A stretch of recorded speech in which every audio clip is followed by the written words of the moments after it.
Hello and welcome to Daily Prayer today. Glad that you are with me. We are working our way through the Gospel of John, continuing in John chapter 16 and Jesus' farewell address. Let's go ahead and get started. Our liturgy today comes from Praying with the Earth. Blessed are those who weep, for their tears will be wiped away. Join me in a prayer for awareness. At the setting of the sun, in the darkness of the night, with the whiteness of the moon in its splendor, we move with the earth as it turns. We are carried by the hours in their passing. We enter the dark with our years. We seek shelter in night's sanctuary, to find strength for our souls, to know peace in our prayers and our resting. At the setting of the sun, in the darkness of the night, with the whiteness of the moon in its splendor, we seek peace. Now be still and aware as we join in a centering breath prayer. Breathe in. Breathe out. Breathe in. Breathe out. Breathe in. Breathe out. Our reading for today is John chapter 16, verse 16 to 24.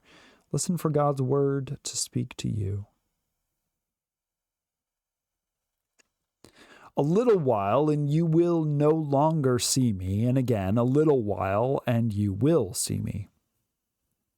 Then some of Jesus' disciples said to one another, "What does he mean by saying to us, a little while, and you will no longer see me, and again, a little while, and you will see me, and because I am going to the Father?"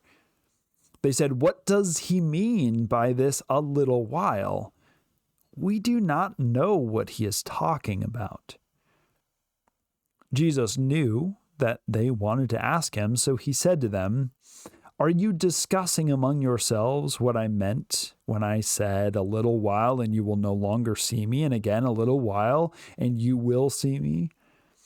Very truly, I tell you, you will weep and mourn, but the world will rejoice. You will have pain, but your pain will turn into joy. When a woman is in labor, she has pain because her hour has come. But when her child is born, she no longer remembers the anguish because of the joy of having brought a human being into the world. So you have pain now, but I will see you again, and your hearts will rejoice, and no one will take your joy from you. On that day you will ask nothing of me. Very truly, I tell you, if you ask anything of the Father in my name, God will give it to you. Until now, you have not asked for anything in my name. Ask, and you will receive, so that your joy may be complete."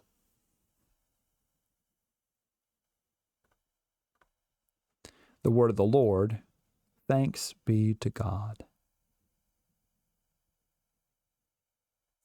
So our reading for today is now Jesus is continuing to speak, and Jesus is continuing to be, frankly, mysterious, unclear. This is eventually going to come to a head. But we come back to this sort of thing that he keeps bringing up. We've seen a few times the sort of riddle that he told the religious leaders, and now he's brought it up again. A little while, and you will no longer see me, and again, a little while, and you will see me. And the disciples are like, what the what? I don't understand. So they're talking with each other, and nobody really wants to ask him directly, but what does he mean this? You'll see me for a little while and then you won't see me, or wait, no, you won't see me for a little while and then you will see me. What does he mean by going to the Father? What does all this mean? So Jesus sort of looks at them, right? Are you discussing among yourselves what I meant when I said these things? And they're like, yeah, absolutely. Tell us. He says, very truly, I tell you, you will weep and mourn, but the world will rejoice. You will have pain, but your pain will turn into joy. Again, he's not being clear again, but we get a little bit more information. It's almost like an oracle, right? He doesn't tell them what he means by you will not see me and then you will see me, then I'm going to the Father and I'm going to return. Now he says you'll weep and mourn, and the world, those in power, are going to rejoice. They'll think that they have won. Now, of course, seeing this on this side of the cross and the empty tomb, we understand what he's saying. But in the sort of narrative world of this story, they don't understand it. But as we have been talking about, it's not just about sort of the narrative world that we're talking about, Jesus talking to his disciples. It's also the writer of the fourth gospel to their disciples. This Johannine community, these people who are continuing to struggle with what does it mean that Jesus has died and has risen again.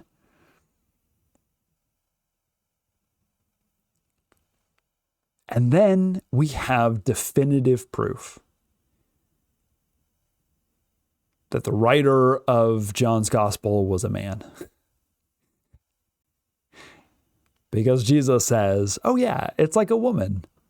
When she's in labor, she has pain because her hour has come. But when her child is born, she no longer remembers the anguish because of the joy of having brought a human being into the world. My ladies can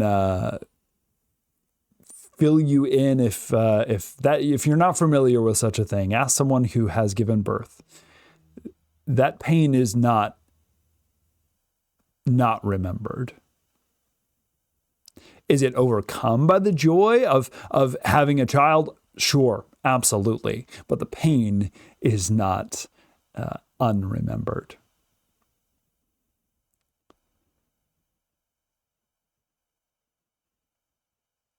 Regardless, Jesus says, you're going to have pain now. You're going to have troubles and challenges. Again, in the narrative world, he is saying to these disciples, the next few days is not going to be fun. It's going to be full of grief and mourning and challenges. To the sort of those who are first reading this is a word of hope, but the challenges that you are facing as a persecuted church. Under the Pharisees, under the emperors of Rome, it's not fun. There's going to be pain, but there is light at the end of the tunnel. It's all going somewhere. There's going to be a purpose. And at that point, your hearts will rejoice. And no one will be able to take your joy from you.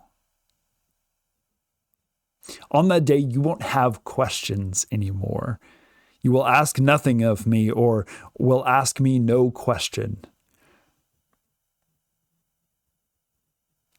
Very truly, I tell you, if you ask anything of the Father in my name, God will give it to you. Until now, you haven't asked anything in my name. Ask and you will receive, so that your joy may be complete.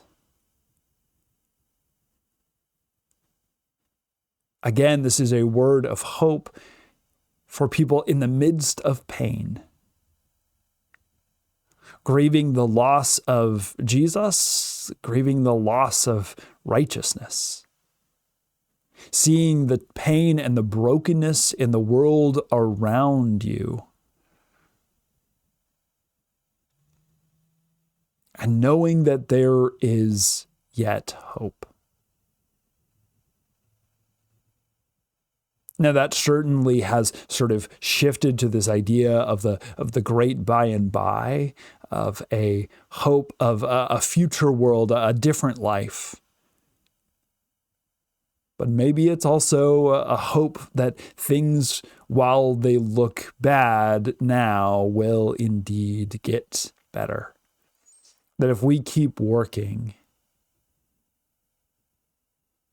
there will be an end to the pain and the suffering, or some of the pain and suffering that we experience here and now. That we keep working, and yet we also long for a full revelation, a time when Jesus would return. For the Johannine community, they were expecting this would happen any moment now 2,000 years from then. We expect that there will be some final revelation, but we have no idea when. And so we keep working. We keep making this world the best that it can be, or the best that we can make it, knowing that we are not the only ones to do it. That this process has been going on for a lot longer. That we are where we are because of those who have come before us, and those who come after us will be able to pick up the banner and continue on in the work towards equality and justice.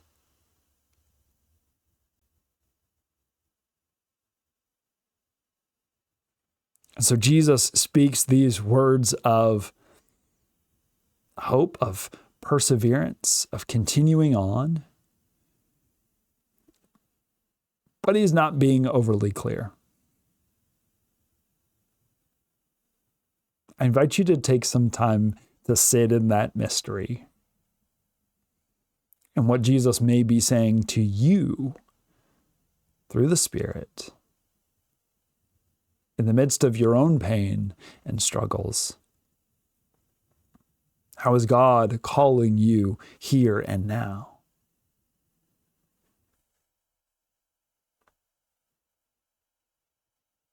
When you're ready, we'll join our hearts together in prayer.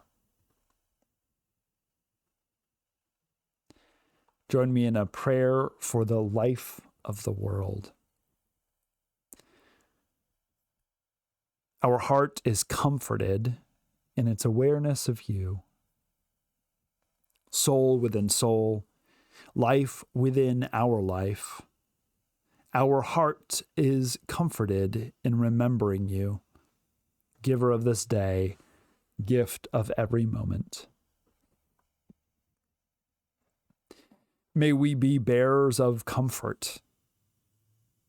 May we be strong in our soul to cry at the wrongs of nations, to weep with the bleeding earth, to mourn with those who mourn this night, in the loss of life and lands, in the loss of dreams and hope. May we be strong in our soul this night. May we lift to you our silent prayers for peace.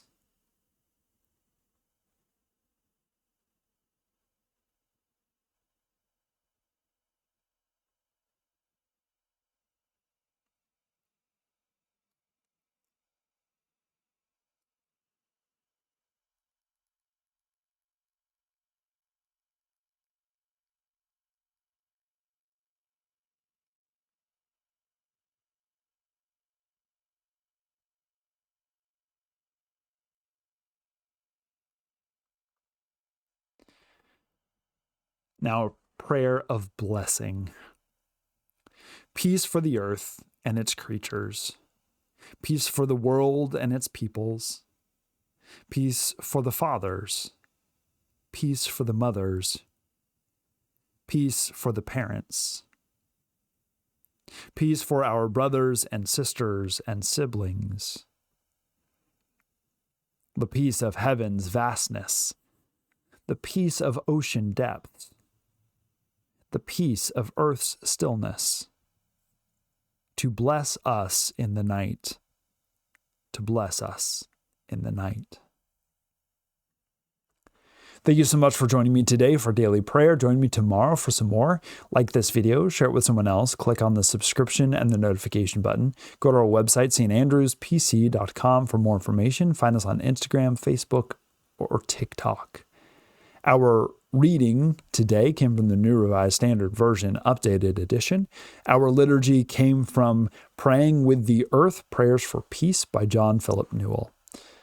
If you happen to be watching on the day this comes out, it is Benjamin Harrison Day, Courageous Follower Day, Discover What Your Name Means Day, Holy Experiment Day, Hug a GI Day, International GMs Day, International Scrapbooking Industry Day, and March 4th,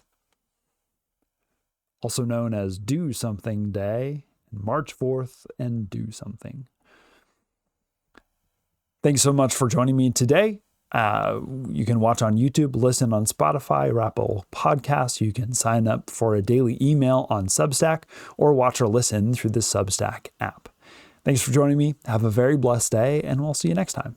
Bye.